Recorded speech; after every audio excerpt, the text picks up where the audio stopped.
जमहूरियत जिए सिंध। बिस्मिल्लाहिर्रहमानिर्रहीम।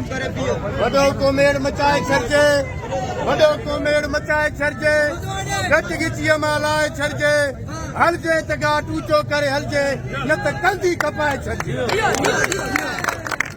जिए सिंध जा दोस्तो, शहीद भुट्टो जा दोस्तो, शहर जे मुख़्तलिफ़ सियासी समाजी तंज़ीमुनि जा अॻुवाणो, अस्सलाम वालेकुम।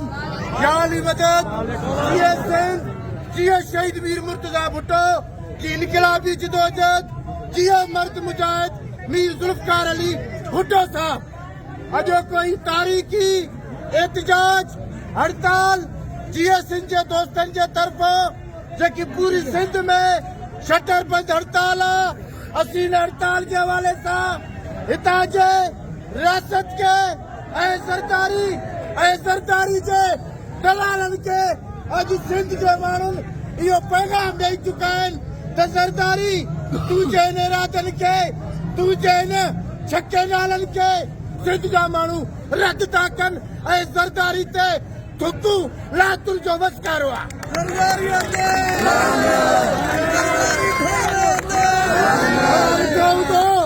ही ज़रदारी इहो फिरौन आहे जे सिंध जा ॿेट विकिणिया।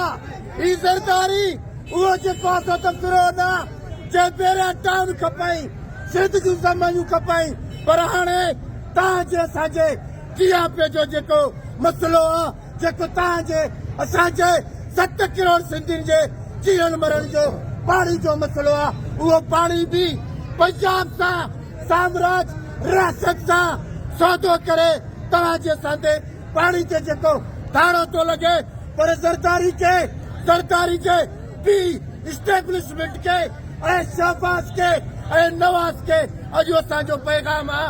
सिंध जा गैरतमंद माण्हू, ही ॻाढ़े झंडे वारा, ही कारे झंडे वारा, ही तलवार वारा, ही कुहाड़ी वारा किथे बि केॾा ठाहे न ॾींदासीं, किथे बि केॾा ठाहे न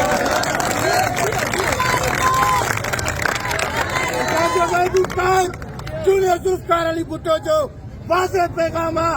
कैनालनि जो मसइलो सभिनी जो मसइलो आहे। इहो मसइलो जिए सिंध जो न आहे, शहीद भुट्टो जो न आहे, PTI जो न आहे, या ॿिए के जमाती मसइले जो न आहे। इन हर सिंधी, हर कोरत, हर माण्हू जो मसइलो आहे। जिथे बि पाणी जो मसइलो हुजे, जिथे बि एहतिजाज थिए, ख़ुदा सिंध जा माण्हू गैरत कयो, गैरत जो जीअं अॼु कंबर जे शहरनि मुज़ाहिरो कयो आहे, इहे गैरत जो मुज़ाहिरो कंदासीं।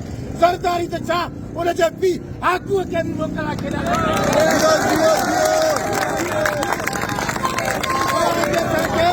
ॿधी जी ज़रूरत आहे। इंशाअल्लाह इहा ॿधी ईअं रही। वकीलनि खे सलाम आहे, सलाम आहे उन्हनि वकीलनि खे। इन साम्राज पंजाबनि जा रस्ता ब्लॉक करे वेठा आहिनि। इंशाअल्लाह तव्हां सां जो ही सभिनी जो जिदोजहद आहे, इहो जिदोजहद कंदासीं। इन्हनि जा ही थाणा, ही जेल, ही 4 सेलूं, अड़े ज़रदारी केतिरनि खे गिरफ़्तार कराईंदे, केतिरनि ते केस दाख़िल कराईंदासीं। इहे जेल थाणा असांखे ज़ेवर में मिलियल आहिनि। कथे बि तव्हांजा इहे इरादा कैनाल ठाहिण न ॾींदासीं। मौत मुक़दर सो बयाती, मौत मुक़दर सो बयाती, जेल असांजा जीवन साथी। डंडा बेड़ियूं पाई घाट, डंडा बेड़ियूं पाई घाट, तो बि असांजा ऊचा घाट, तो बि असांजा